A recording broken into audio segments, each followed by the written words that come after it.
الحمد لله نحمده ونستعينه ونستغفره ونؤمن به ونتوكل عليه ونعوذ بالله من شرور أنفسنا ومن سيئات أعمالنا ونعوذ بالله من شرور أنفسنا ومن سيئات أعمالنا من يهده الله فلا مضل له ومن يضلله فلا هادي له وأشهد أن لا إله إلا الله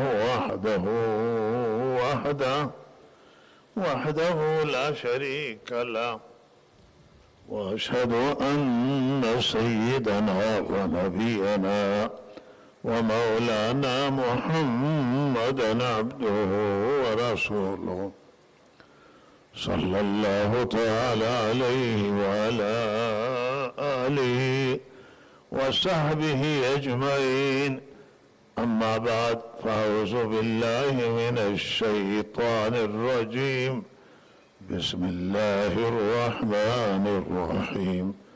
محمد رسول الله والذين معه أشداء على الكفار رحماء بينهم تراهم ركعا سجدا يبتغون فضلا من الله ورضوانا سيماهم في وجوههم من أثر السجود ذلك مثلهم في التوراة ومثلهم في الإنجيل كزرع أخرج شطأه فآزره فاستغلظ فاستوى على سوقه يعجب الزراع ليغيظ بهم الكفار. وعد الله الذين آمنوا وعملوا الصالحات منهم مغفرة وأجرا عظيما. آخری آیات سوره مبارکه فتح تلاوت شدن خدمت شما. اینجا که آمدیم جناب مولانا عبدالرحمن حفظه الله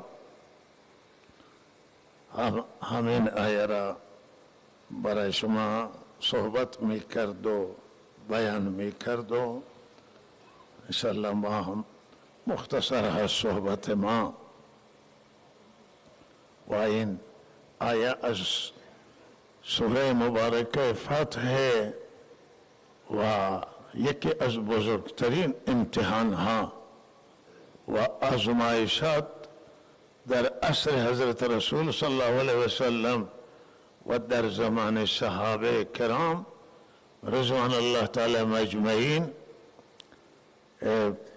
صلح حدیبیه بود که آن حضرت صلی الله علیه وسلم خواب دیدند که بعد از 6 سال که وقت هجرت کردند و خانه کعبه را ندیدند و جدا شدند از بیت الله الحرام و طلب داشتند و اشتیاق داشتند برای زیارت خانه خدا.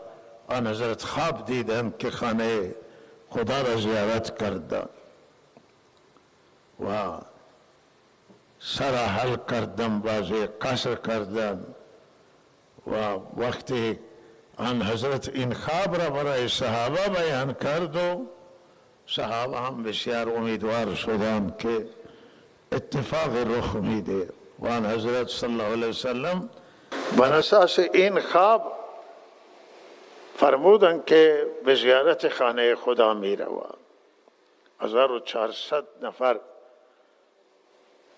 با آن حضرت صلی الله علیه وسلم همراه شدند از صحابه. جمعیت صحابه و زمانه این قضیت نبود. بسیاری که اونجا نبودن ماندن، آنجا بودن. اکثریت آن حضرت را همراهی کرد و منافقین گفتند و دشمنان که اینا رفتن بر نمیگردن، اینها را مگه مردم مکه میگذارن. و آن حضرت این سفر واقعا سخت بود، احرام بسته از نزدیکای مدینه و با تلبیه و لبیک اللهم لبیک درم به زیارت خانه خدا می روم. مردم مکه وقتی که اطلاع حاصل کردند، مردم مکه گفتند که مگر ما بمیریم و از جنازه های سر جنازه ما حضرت رد بشه، مگر ما میگذاریم کسی که در بدر و با ما جنگیده و چندین جنگ را ما پشت سر گذاشته ایم و هیچ از ما اجازه و هیچ از ما خبری نمیگیره و همینطور میخواد به اینجا مگر میگذاریم. و آن حضرت فرمودند که ما فقط برای زیارت خانه کعبه میاییم و این سرزمین متعلق به همه مردم دنیا هست، کعبه مال همه، مسجد الحرام مال همه و مناسک حج یا عمره زیارت خانه خدا این چیزی که نباید کسی جلوگیری بکنه. به جنگ نمیریم، به نزاع و اختلاف و درگیری نمیریم. همه راه را مسدود کردن و تا آنجا بیرون آمدن برای مقابله که زن و بچه ها را هم با خود آورد، شتران شیرده با بچه هایشون آوردن با خودشون که از این شترها استفاده کنن عموم مردم. و دیگه هم پیمانان خود را دعوت دادن که بیایید به کمک ما که مسلمانان میخواهند عمره کنند، اینجا برای زیارت خانه خدا می آیند و این توهین برای ما، اهانت برای ما و ما نمی گذاریم اینها را، ما را کمک کنید. راه را همه مسدود کردن. وقتی آن حضرت به نزدیک های حرم رسیدن متوجه شدن که کلی راه مسدوده. شطور آن حضرت اینجا زانو به زمین زد و مکافات کرده این شطور بلند نشد. شطوری که معروف بود در راه رفتن و در مقاومت این شطور و بالاخره از برکات و تیان حضرت صلی الله علیه وسلم وحی این شطور برخوردار بود. قرآن همیشه بر سرش تلاوت می شد. این شطور خوابید، مکافات کردن بلند نشد. مهارش را به سوی حدیبیه گرفتند و کشید بلند شد. آن حضرت فرمود که این شطور او ذات نگاه داشت که فیلها را نگاه داشت. فیلها میخواستن بیایم برای جنگ خانه کعبه، اینا میخواستن برای زیارت خانه کعبه. فیلها را آن حضرت نگذاشت و زد تکه پاره کرد. این شطور هم نمیگذاره که جنگ میشه، چون آن حضرت اگر جلو میرفت جنگ 100% بود. و لحظه گفت که الله نمیخواهد که در حرم مکه خون ریزی بشه. و اینجا آن حضرت که این دید اراده الله را، که اراده الله بر اینه که جنگ نباشه، جنگ نباشه چیه صلح. و لحظه آن حضرت اعلام کرد که هر کسی یک پیشنهاد گزینه داشته باشه، گزینه خوبه، من استقبال میکنم از که به هر حال مصالحه بشه و مذاکره. و آن حضرت اعلام آمادگی کردن که با گفتمان مسئله را حل میکنیم و کشیدن خود را از به یک کناره حدیبیه. و توی اون سفر معجزات قدم به قدم از آن حضرت ظاهر شد. و الله تعالی مسلمانان چون پریشان بودند برای تثبیت مسلمانان، برای استقامت مسلمانان و تقویت، اولی مرحله معجزه همین بود که وقتی چهار اینا همه آبا را گرفته بودند و اینا آمدن که از یک چای آب بکشند، چند تا دلو کشیدن، آب تمام شد. و آن حضرت تیری از تیر کمان خود انداختن توی و این آب فواره زد و بیرون آمد. همه آب خوردن، آب برداشتن و سخت بود عزیزان. نمیدانم مردم دنیا نمیفهمند مردم دنیا که صحابه چه سختی کشیدن. حالا من خیال میکنیم که اینها حلوا خوردن، اینها کباب خوردن. نه بابا، خون دل خوردن صحابه، خون جگر خوردن، سختی را در راه الله تحمل کردن، مشکلات تحمل کردن. و این 1400 نفر در دل دشمنان آمدن، در وسط دشمنان. چه میگذره بر هر کس زندگی را دوست داره. برای آن حضرت چه اندازه غم کشیدن و آن حضرت حفاظت کردن اونجا. الله حفاظت کرد. ولی صحابه کرام آن حضرت صلی الله علیه وسلم را دسته میخواستن شب خون بزنند و آن حضرت اینجا به قتل برسانند، به شهادت. صحابه همه را دستگیر کرد و اسیر کرده اونها را. و همون بود که مذاکره شروع شد. حضرت عثمان هم برای مذاکره به مکه فرستادند و خبر رسید که بازداشت شده اونجا و اینجا حضرت بیعت کردن و خبر این بود که به شهادت رسیده و بیعت صحابه با چه جوشی بیعت کردن. و بعض صحابه این صفی بود که آن حضرت بر جهاد و بر اسلام و بر هجرت و بر اعمال بزرگ از صحابه بیعت می گرفت که استقامت کنند. و بعض صحابه اینجا بیعت کردن، بعد رفتن و آخر صف 2 مرتبه آمدن بیعت کرد. با چه شوقی، با چه جذبه‌ای، با چه ایمانی، با چه اعتقادی. مردم دنیا چه بدانند که صحابه چه تحمل کردند در راه الله، چه مصیبت هایی را صحابه کرام رضوان الله تعالی برداشت کردند، چه سختی ها کشیدند، چه سختی های را اهل بیت آن حضرت، خصوصا او اهل بیت که صحابان، حضرت علی صحابه، حضرت زهرا صحابیه است، حضرت خدیجه الکبری صحابیه، ازواج مطهرات اما هم امهات المؤمنین، مادر مؤمنان، هم صحابیاتن و اصحاب آن حضرتان و حسن و حسین، هم اینها صحابه کرام فرزندان آن حضرتان. چه رنجی اهل بیت آن حضرت و صحابه کرام رضوان الله تعالی علیهم در راه الله کشید، چه مقاومت در راه الله، تا اینکه رفت و آمد.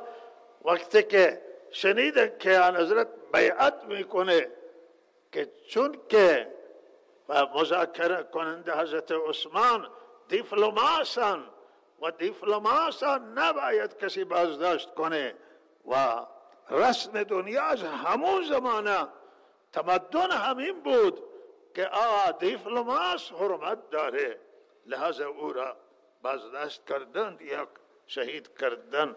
آن از بیعت گرفتن که می ایستند در راه خدا و جهاد می کنند. خون حضرت عثمان هم می گیرند، چنانچه بالاخره حضرت عثمان آزاد کردند و این بیعت صحابه تکان داد اونها را.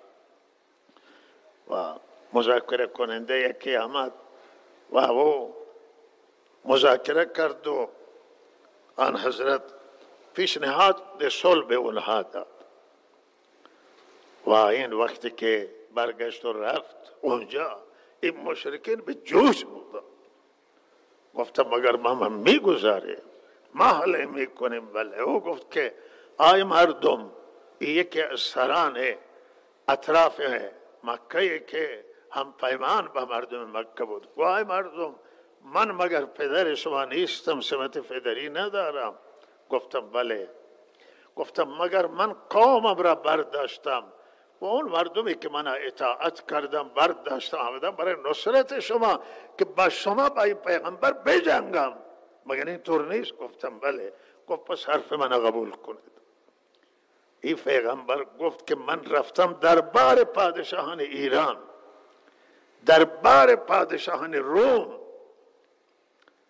و من رومی ها و ایرانی ها که معروف دیدم، ولی من مثل اینها هیچ کسی را ندیدم. اینها چنان ایمانه، چنان اعتقاد به پیغمبرشون دارن که او وقت وضو میگیره آب وضوی او را نمیگذارن به زمین بیفته، میمالن به بدنشون. و اینها از کنار پیغمبر فرار نخواهند کرد و اینها خیلی برای پیغمبر اعظم حرمت قائل و لحاظا با اینها نمیشه جنگید. و او درخواست کرد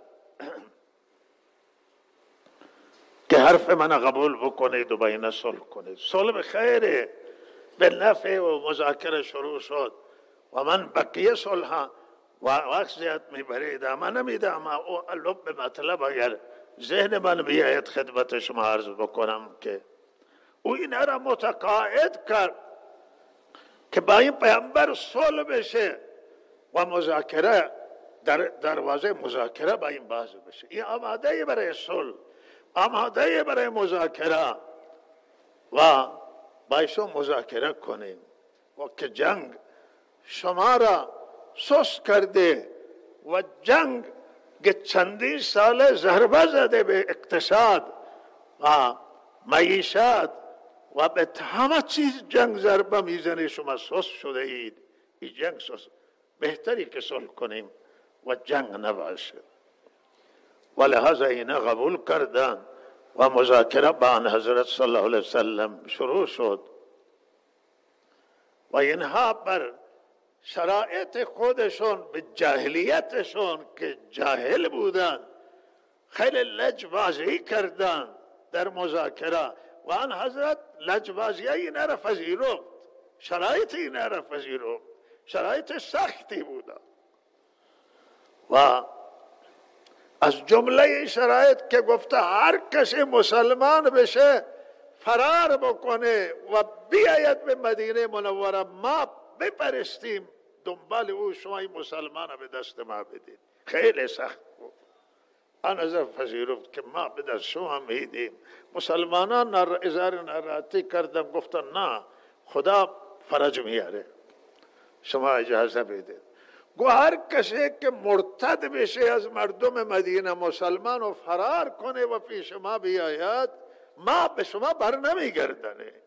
این تنها یک طرفه خواهد بود، شما برگردونید. آن حضرت پذیرفت اینا، گفت هر کسی مرتد بشه ما او را لازم نداره، بیاید پیش شما و ما مرتد چه کار میکنه که برگرد، بره مرتد بره.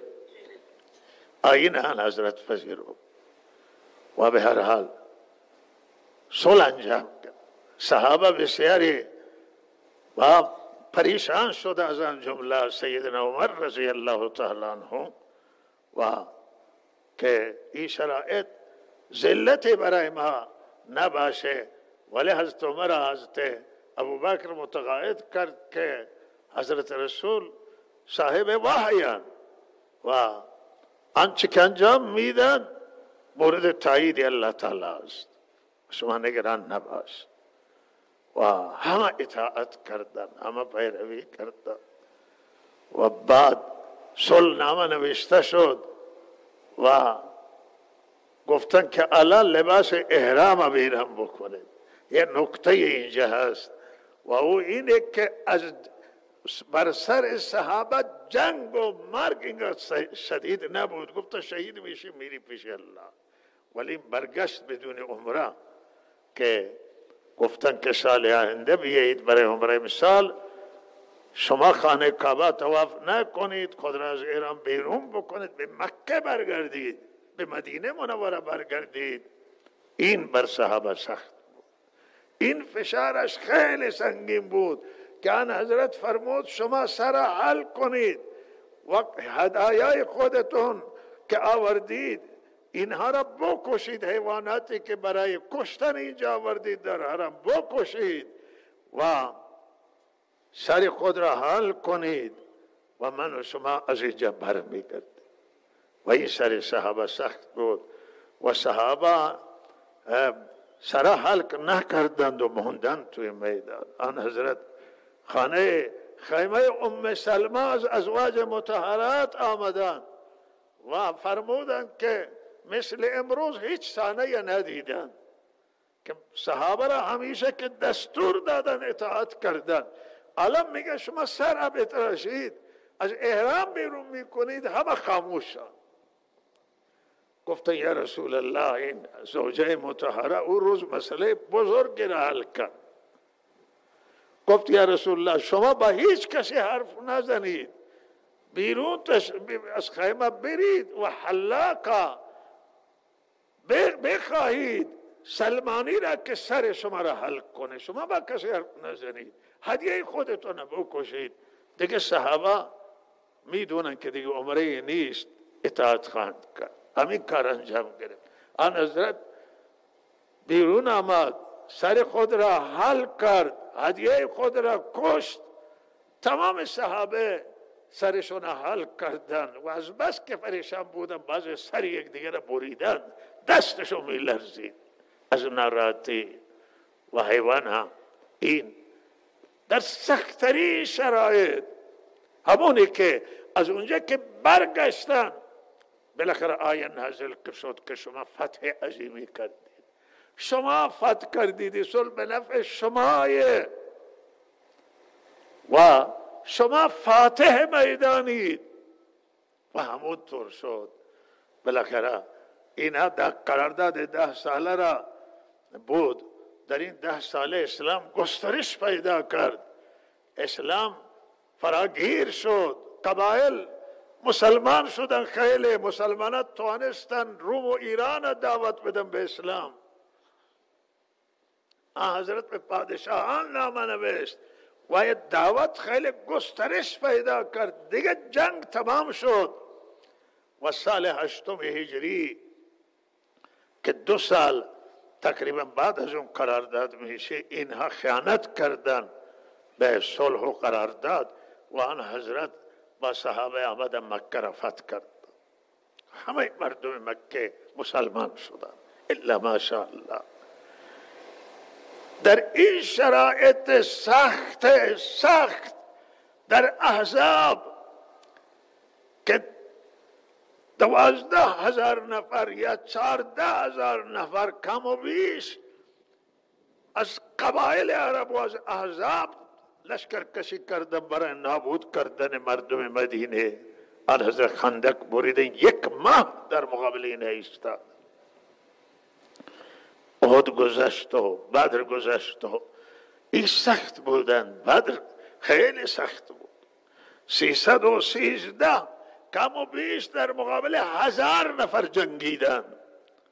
در احد هم همینطور بود، تناسب نبود، نه تناسب عدد و نه تناسب عده و آمادگی. صحابه با دنیا نابرابر بودند، کم بودند، ولی اسلام حفاظت کرد. از حضرت رسول صلی الله علیه وسلم دفاع کردند در سخت‌ترین شرایط و شرایط و لحظات سخت از خدا و رسول اطاعت کرد.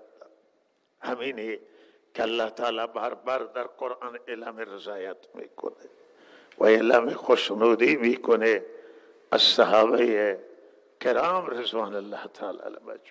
این واقعا این هر حضرت ساخت. آی مردم دنیا، بدونید که هیچ مربی مانند حضرت رسول توی دنیا نگذشته است. مانند حضرت ابراهیم، مانند انبیاء حضرت موسی و حضرت عیسی، ولی بالاترین مربی خاتم النبیین و رحمت للعالمین، او کسی که آنچه همه خوبان داشتند و تو تنها داری. تمام خوبی ها را الله بر رحمت للعالمین خاتم النبیین جمع کرده بود. این مربی بالاترین مربیه و بالاترین مرشده، او صحابه را تربیت کرد و چه زیبا تربیت کرد. اولئک الذین امتحن الله قلوبهم للتقوى. الله نسبت به صحابه می فرمایند که دل اینها را محک زده و آزمایش کرده برای تقوا و برای پرهیزگاری. اینها دلهای اینها را الله تعالی امتحان کرده بود برای تقوا و اینها را الله تعالی مژده بهشت داده، وعده بهشت داده. والسابقون الاولون من المهاجرین والانصار والذین اتبعوهم باحسان. سابقین اولین و آنهایی که اونها را به احسان تابعداری کردند و به خوبی بهشتی‌اند که بقیه صحابه در والذین اتبعوهم به احسان داخلند. سابقین اولین همونایی که اول مسلمان شدند و سبقت گرفتند در اسلام و ایمان و اونها هم از مهاجرین هم از انصار. ولذا عزیزان من، صحابه کرام رضوان الله تعالی اینجا قرآن تعریف میکنه که اشداء علی الکفار رحماء بینهم. خیلی صحابه مهربان نسبت به یک دیگر و بسیار شدیدن در مقابل دشمنان خدا، در مقابل اونهایی که در مقابل حق و خدا ایستادن. صحابه سختن اما در مقابل در برابر یک دیگه خیلی مهربان، خیلی رحیمان. تراهم رکعا سجدا یبتغون فضلا من الله و رضوانا. شما اینها را میبینید که به رکوع مشغولن، به سجده. صحابه دل داده نمازن، صحابه به نماز علاقه دارن. چرا که نماز را آن حضرت نور چشم خود خواند و راحت روح روان خود خواند و به نماز علاقه نشان داد و رحمت للعالمین نماز خیلی میخواند. الله تعالی نماز خیلی تذکره کرده است و بالاترین عبادت. ولهذا این صحابه کرام گاهی به رکوعند، گاهی به سجدند.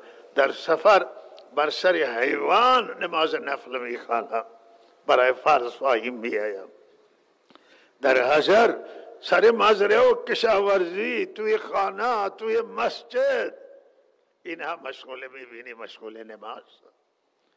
و سیمای اونها، چهره نورانی اونها که در اثر سجده این چهره نور گرفته بود و چهره محبوب بود، اونها مورد شناسایی بودند. سیماهم معنی اینا با این نور تشخیص داده می شدن. اگر صحابه در جمع قرار می گرفت شناخته می شد که این صحابه، چرا که این چهرهش نورانیه، چرا که آثار سجده، آثار نماز، نور دین و نور ایمان و نور نماز در چهره صحابه روشن و واضح. و اینها صحابه کرام بود. اینها محبت صحابه، دوستی صحابه کرام رضوان الله تعالی علیهم اجمعین از بهترین عبادت ها و بهترین ارزش ها نزد الله تعالی است. محبت صحابه و محبت اهل بیت، اینها از بهترین عبادت.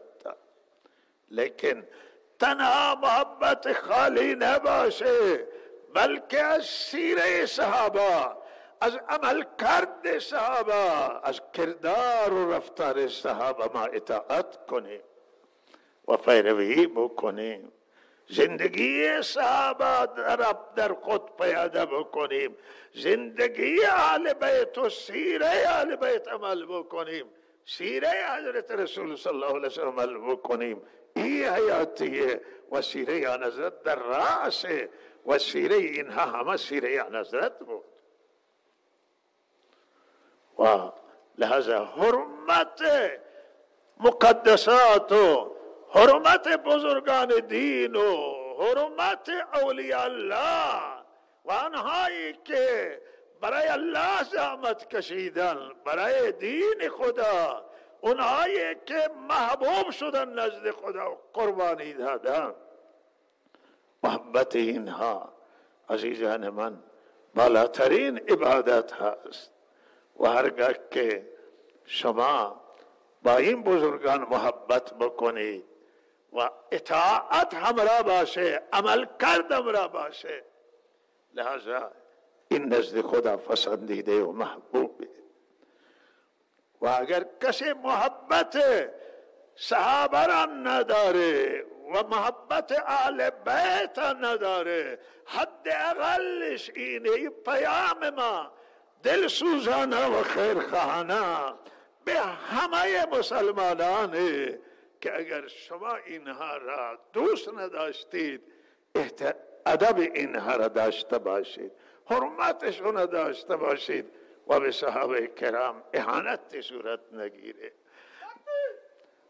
به اهل بیت اعظام اهانت نباشه، به اولیاء خدا نباشه. و اگر ما اینا را اولیاء کسی ندونه و توصیه دیگر ما به همانه که حرمت مقدسات یک دیگر را نگاه داریم. همه گرایش اسلامی، همه فرق اسلامی، مذاهب اسلامی حرمتها را رعایت کنند.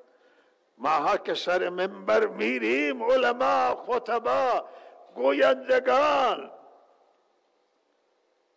مسئولان، غیر مسئولان، همه و همه ما مقدسات، حرمت مقدسات و احترام مقدسات نگهداری بکنه. و این خیلی مهمه، خیلی حیاتیه. و حضرت معاویه رضی الله تعالی عنه همانطور که عزیز ما فرمودن کاتب وحی بودن. و کاتب وحی یعنی کسی که آن حضرت به او اعتماد کرده. کاتبان وحی را به هر کس کتابت وحی را ندادن، به اونهایی دادن که مطمئن بودن اینا اشتباه نمی کنن، اینا خطا نمی کنن، اینا توانایی دارن، اینا اهل قلمن، اینا امانت دارن. و تا اینجا آن حضرت بر او اعتماد کرد که کتابت یکی از کاتبان وحی حضرت معاویه را قرار داد. و این دعایی که آمده توی حدیث که روزی دعا کردن، اللهم دعا کردن یا الله معاویه را هدایت بده و به وسیله او دیگران هدایت بده. و دعای خیر آن حضرت هم شامل حالش شده. ولی وقتی که زمانی که اختلاف به شهادت حضرت عثمان در گرفت، اختلاف پیدا شد و جنگ بین مسلمانان جمل و صفین رخ دادن. ولی بعد فرزند حضرت رسول، فرزند حضرت زهرا و حضرت علی، حضرت حسن، و که بیشترین قسمت مملکت اسلامی دو تکه شد برای همه اختلاف آبی جنگا، حضرت حسن صلح کردن و کل قلم روی عالم اسلام و جهان اسلام تحویل حضرت معاویه دادن. اعتماد کرد حضرت حسن از ما بهتر می شناسه، معاویه را بهتر شناخت. هیچ کسی نمیتونه ادعا بکنه که ما بهتر می شناسیم، نه، حضرت حسن بهتر شناخته. و که به اعتقاد بسیاری از مسلمانان، مخصوصا عزیزان شیعه ما، ائمه معصومان، نزد ما اینا بالاترین ولایت داشتن، ولی عصمت ما تنها برای حضرت رسول معتقدیم. صحابه معصوم نبود و معصوم هیچ زمان اشتباه، معصوم که باشه یعنی معصوم کسی که خطا نمی کنه. و معلوم میشه که عمل کرد حضرت حسن رضی الله عنه درست. و کارشناسانه بود، با شناخت بود، با معرفت و تشخیص بود. لحظه درخواست ما همینه که حرمت معاویه که صحابه پیامبره، این حرمت صحابی پیامبر را باید حفظ کنیم. اگر ما اعتقاد نداریم به خاطر آن حضرت که این یاران آن حضرتن، صحابه آن حضرتن، و حرمت اینا را به خاطر رحمت للعالمین حفاظت کنیم، اگر اعتقاد نیست و نگهداری بکنیم. ولهذا این درخواست تک تک اهل سنت و جامعه اهل سنت که حرمت یاران صحابه، ازواج مطهرات حفظ بشه و به همین توصیه کردم. مقام معظم رهبری هم توصیهشون همینه که حرمتا حفظ بشود. مسئله دیگری که من خدمت شما عرض بکنم او در رابطه هم نمازی که اینجا صحابه کرام الله تعالی می فرماید تراهم رکعا سجدا یبتغون فضلا من الله. و اون نکته که الله می فرماید این صحابه بین یک دیگه بسیار رحم داشتن و تراهم داشتن. لحاظا درسی برای ماست که مسلمانان باید به هم تراهم داشته باشند، حرمت یکدیگر را داشته باشند، احترام یکدیگر را داشته باشند، برای یکدیگر حق آزادی قائل باشند و آزادی های یکدیگر، آزادی های مذهبی یکدیگر را تامین بکنند.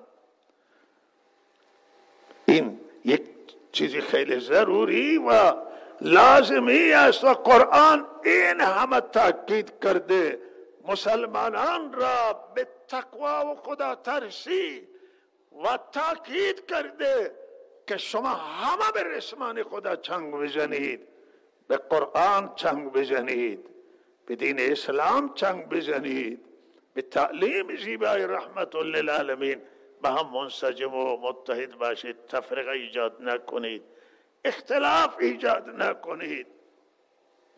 و این یک اصل بسیار مهمه و ما باید مسلمانان مخصوصا شیعه و سنی که من هفته گذشته بود یا جلوتر که تاکید بر همین داشتن که عزیزان شیعه ما در هر جای دنیا مراسم عزاداری برگزار می کنند، باید آزادی داشته باشه، باید امنیت داشته باشه. باید روی اعتقاد صحبت می کنیم. این سیاست ما نیست، این اعتقاد مایه و ما همه اعتقاد داریم که اهل سنت در جمهوری اسلامی، در ایران اسلامی هر جا هستن، آزادی مذهبیشون باید تحفظ بشه. و آزادی که قانون اساسی داده، اگر قانون اساسی نده هم باید این آزادی را قرآن داده، این آزادی را خدا داده، این آزادی را حضرت رسول داده. باید آزادی ها حفظ بشه. برادری زمان میتونه محفوظ باشه، اخوت و قرابت زمان رعایت میشه که عدالت اجرا بشه، آزادی ها تحفظ بشن. و اگر شیعه آزادی داشته نباشه، اهل سنت آزادی داشته نباشه، و بالاخره برادری کجا میتونه بمانه؟ ولهذا نماز، مخصوصا مسئولان محترم، مردم عزیز، مهم نماز از پایه های دینی، از ارکان دینی. کسی که نماز نداره دین نداره و این از ارکان مهمه. اینا من نمیگم، اینا قرآن میگه، اینها سنت میگه. فإن تابوا و اقاموا الصلاة و آتوا الزکاة فخلوا سبیلهم یا فاخوانکم فی الدین. نماز از پایه های، ولهذا نماز مهمه و این خواسته تک تک مرد و زن و جوان و بزرگ اهل سنت، از مسئولان امر، از بزرگان ما بزرگان مملکت از همه عزیزان شیعه ما که برادران اسلامی ما، برادران دینی ما هستند که اهل سنت برای ادای نماز کمک کنند. اهل سنت در تمام شهرهای بزرگ و کوچک هستند، یا کمان یا زیادن، حضور در همه جا. کشور مال همه، این کشور مال اهل سنت تنها نیست، این مال شیعه تنها نیست، این کشور مال یک قوم نیست، مال فارس تنها نیست، مال کرد و ترک و ترکمن و عرب و بلوچ تنها نیست، این مال همه. این کشور مال همه اقوام ایرانیه. ما هر جا میریم تو ایران احساس میکنیم که ما به کشور خودمون، ملک خودمون ایران آرامش میکنیم، ملک مال مایه. و لحاظا در همه شهرها همانطور که همه ما میدانیم متاسفانه اجازه نمیدن برای ساخت مسجد، که این خود گلایه است و این یک خواسته که اهل سنت در تک تک شهرها نماز مسجد داشته باشه. مسجد خانه خدایه، خانه شیعه و سنی نیست، خانه بنده و امثال بنده نیست، خانه خدایه مسجد. و ان المساجد لله لا فرمود. تو این مسجد اجازه بدن که ساخته بشه. حالا که مسجد در بسیاری شهران نگذاشتن، از آن جمله تهرانه که از خواسته های اهل سنت دیرینه که مسجد اجازه بدن. اس وقتی که مسجد شما نمیگذارید، مردم باید بگذاری که تو خانه ها نماز بخون. غیر قابل قبوله. جامعه اهل سنت نمیپذیریم مسئله را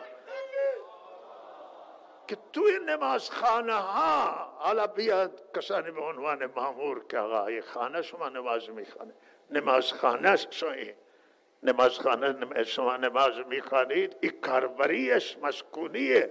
این چه حرفی که خدا ناراض میشه بریم. بابا این تمام این زمین الله مسجد ساخته برای حضرت رسول الله، شما توی مسجد خانه ساختید. اصل این مسجد این زمین و جعلت لی الارض مسجدا و طهورا. حدیث از خصوصیت آن حضرت اینه که این کل کره خاکی مسجده. حالا این که ما را الله اجازه داده که بفروشیم و تصرف کنیم و آقا تو مسکن، این لطف الله، نظر وسیع الله. بالاخره این توی خانه نماز میخوان. آقای کاربریه به بعضی میگم مرام بعض جا که کاربری این مسجد که نیست که شما نماز میخوانید. انصاف بکنید. این چی حرفی که میشنید؟ بابا این خانه را مسجد نساخته، که مسجد بسازه شما حق دارید که آقا بگی بری کاربری عوض بشه. این خانه ملک شخصیه، اجاره کردن، خانه خودش رو گذاشتن، امروز نماز میخوانه فردا میفروشن. این باید اجازه داشته باشن. ما انتظارمون از عزیزان شیعه ما هست آنه که درهایشون را بر روی اهل سنت باز کنه، خانه بدن که شبیه نماز بخونه. چنانچه ما درهایمون همه جای دنیا بر عزیزان شیعه بازه. هر جا بخوان نماز بخونن بفرمایه. مسلمان همه جا همین کار میکنه. کسی که در هر دو طرف در باز کنن، جا نماز بفرما نماز بخون. نماز عبادت خدای. ولهذا بعضی جا نماز خانه ها را اخیراً بعضی جا فشار آوردن اخیراً بر نماز خانه ها و من خیلی تعجبم بر این مسئله. من مطمئنم که رهبر معظم انقلاب راضی نیست، چون دید رهبری را من میدانم که دیدی وسیعی است. او فرق بین شیعه و سنی و برای مسائل قائل نیست. رهبر معظم انقلاب مخالف 100% رهبر معظم انقلاب. هم ریاست محترم جمهور، چون آیت الله رئیسی رئیس محترم جمهور ما میشناسیم، ما ازشون حرف تفرقه نشدیدیم. ما نشدیم از این حرف تعصب بار. همیشه صحبت ایشون که گوش کردیم صحبت برادری میکنه. اهل شیعه و سنی برادران. آی ماموران، آی افراد تنگ نظر، بدونید که شیعه و سنی برادران. هر کسی بخواد این برادری رو به هم بزنه گرفتار عذاب خدا میشه. هر از شیعه باشه یا سنی باشه، مسلمانان اختلاف نیندازید، تنگ نظری نشان ندید. توی روستاها حالا که به مسجد می ساختن در گذشته، حالا که بیای مجوز بگیری برات تو روستا کدام بنا مجوز داری که مسجد مجوز داشته باشه؟ بنای مذهبی نکنی این کارا را. به خدا قسم این کارا برای جمهوری اسلامی نفع نداره، برای شیعه نفع نداره، برای ملت ما نداره. دیده وسیع کنید و جلوی افرادی که تندروی میکنن بگیرید. ما خیرخواه شماییم، ناصحیم و دلسوزیم. این دلسوزی نماز خدا بکنه همه ملت ایران نماز بخونه، شما استقبال کنی نماز بخونه، سربازان در ارتش نماز بخونه، شما در را باز کن. میگن که بعضی که اهل سنت توی سربازخانه جماعت نکنند و اگر میگه به همین جماعت برادران شیعه بیستگن تنها، این کار درستی نیست. شما فکر کنید، اجازه بدید بخونن نماز. هر کسی که میخوانه بخونه، پشت سر هر کسی که میخواد بخونه. ولی نماز بخونه، اصل نماز مهمه. و یکی از مهمترین رسالت های حکومت، الذین ان مکنهم فی الارض اقاموا الصلاة، اولی رسالت حکومت دینیه، اولی رسالت جمهوری اسلامیه. جمهوری اسلامی چیزی از نماز مهمتر نداره. قرآن میگه، من نمیگم. الذین مکنهم فی الارض اقاموا الصلاة و آتوا الزکات و امروا بالمعروف و نهوا عن المنکر. نماز برپا بداره. وقت شما میگه که نمازخانه و تنگی نشان میدید بر نمازخانه ها، این غیر قابل قبول و بالاخره حرکت تفرقه میاره. این حرکت اختلاف میاره بین امت مسلمان و لحاظ اینها را جلو بگیرید. بخونه مردم نماز. هر کسی خلاف کرد دستش را بگیرید. هر کسی خلاف کرد، حرف اختلافی زد بگیرید، برخلاف مصلحت مملکت صحبت کرد دستش را بگیرید. ولی نماز روزانه 1000 رکعت نماز بخون. هر اندازه نماز میخوان استقبال کنید. من انتظارم از پلیس امنیت، از ماموران از امنیتی های کشور و از همه ادارات و ارگانان که دیدشون وسیع کنه. شما را به خدا قسم نکنی این کارا. ناراضگی خدا را در بر دارد و ناراضگی اهل بیت در نظر دارد. اهل بیت اسلام چگونه رفتار کردن توی دنیا. اهل سنت اگر قسم بدن میگه اهل بیت اهل سنت بود. ما و همه دوستشو دارن، عشق میورزن. و اگر شیعه بپرسید، شیعه قسم میخورن که این از ما بودن. این طوری البته زندگی کردن که همه مسلمان ها گرویده و نشدن. من و شما هم باید همین اهل بیت تابعداری بکنیم، فروی اهل بیت باشیم و فروی حق باشیم. و من درخواستم از مسئولان اینه که این مسئله رسیدگی بکنم و نگذارن که فردا داد و بیداد در رابطه با مسائل مذهبی بلند بشه. مسائل مذهبی را هر کسی دامن بزنه اهل فتنه، شیعه دامن بزنه، سنی دامن بزنه، اهل فتنه. مسائل اهل فتنه مذهبی را مردم کنار هم. شما باور کنید در همه ما رفقای شیعه داریم. من خانه شما میرم، من اصرار میکنم که شما شام نهار ما میریم، هدایه هم میبریم گاهی، اونا میاین همینطور محبت میکنه. جا توی زایدان ما کنار یک دیگه چقدر محبت داریم. همین مردم که اینجا نشسته چقدر شریک شریکن، چقدر رفیقن. یکی که وفات میکنه به ردیف تسلیت هم میرن، عزاداریشون. مراسم روز شما اینجا محبت زندگی میکنیم. مگر ما بگیم که برادران شیعه نماز نخونند، اینجا تو شیعه بگی سنی نماز نخونه، بگم این جمهوری اسلامیه. آقا این کسانی که اگر نفهمیدن جمهوری اسلامی را بفهمند که جمهوری اسلامی یعنی حکومت دینی، و تو حکومت دینی اولین وظیفه، اولین رسالت، نمیپذیریم که حکومت اسلامی دیگر رسالت مهمتر از نماز داره. اولیش نماز، دیگر رسالت داره، رسالت بعدا در بخش دینی اولی نماز. و همینطور که الان هم نماز هست، ستاد نماز هست و به هر حال اینها الله تعالی توفیق عنایت کنه همارا. و ما امیدواریم که وحدت و اخوت عملی حفظ بشه و ما حقوق یک دیگر را، آزادی یک دیگر را تامین بکنیم، عدالت اجرا بشه و الله به همه توفیق عنایت کنه. و ما با چنگ و دندان، خدا شاهده، تو وحدت حفظ کردیم، با چنگ و دندان حفظ کردیم. شکایت که میاد ما میگه که شما صبر، خیر میشه، مسئولی اطلاع نداره، مسئولین بالا که اطلاع بشه جلو میگیره.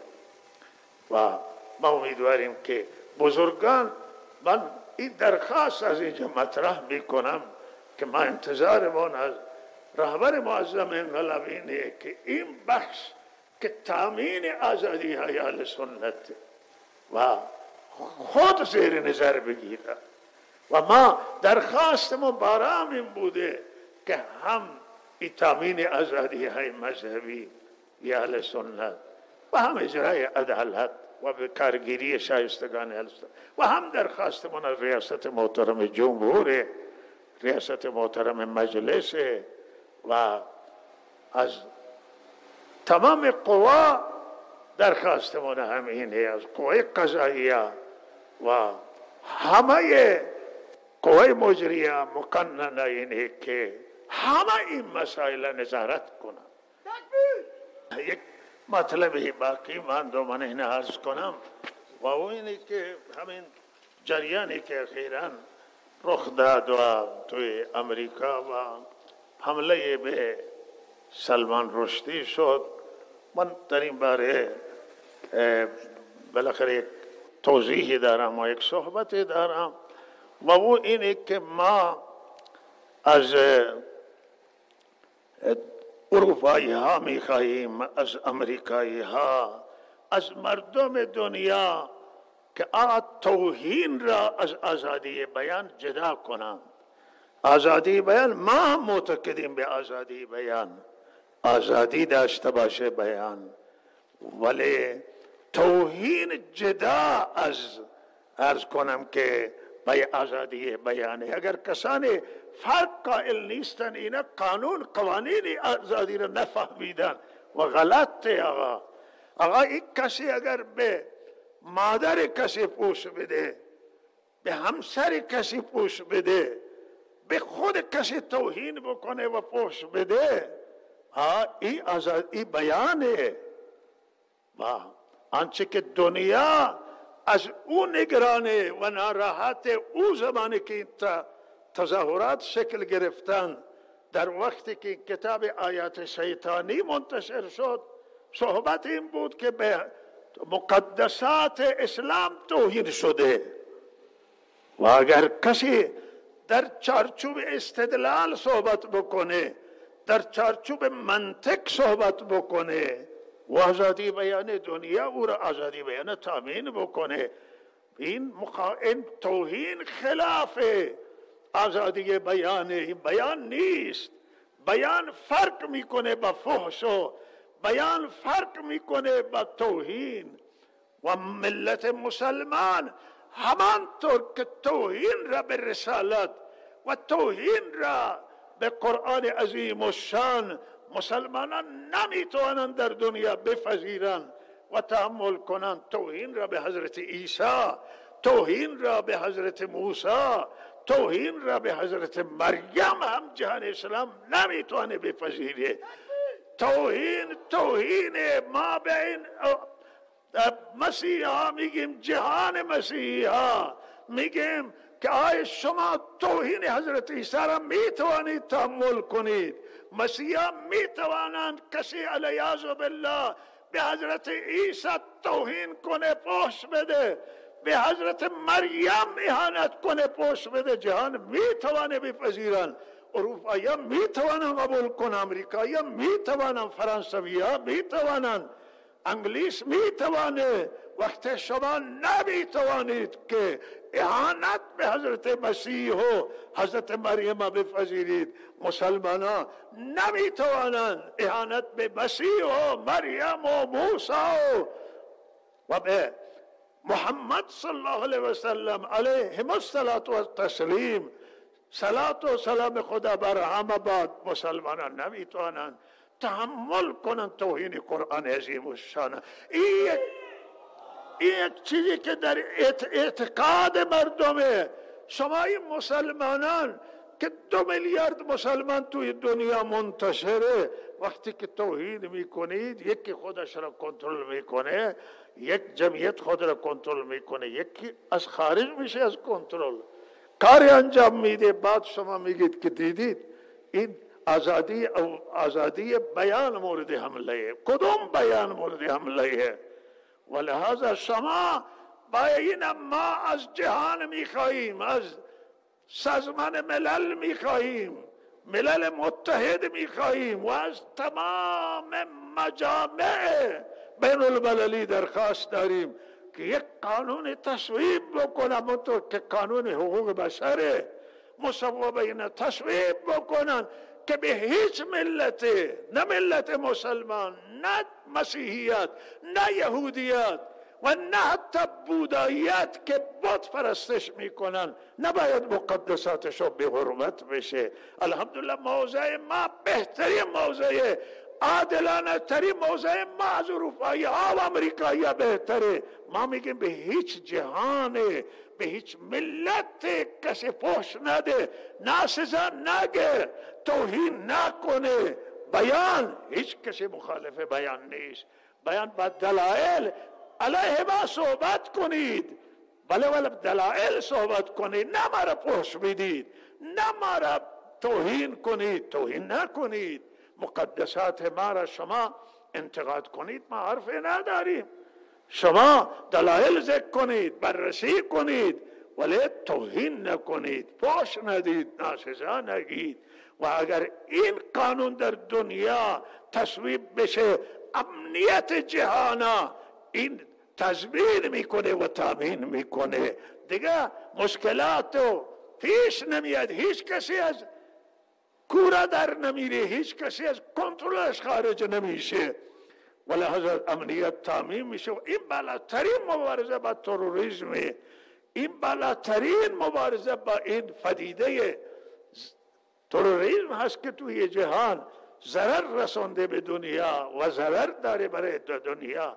ولی دنیا به عقل بیاید، جهان به عدالت بیاید و حرف دیگران گوش کنه. شما حرف مسلمانان گوش نکردید، شکایت مسلمانان اگر توجه میکردید و همین به زندان میانداختید، بالاخره امروز این اتفاق ما شاهد نبودیم که در دنیا این اثر و این همه اعتراضات بلند بشه.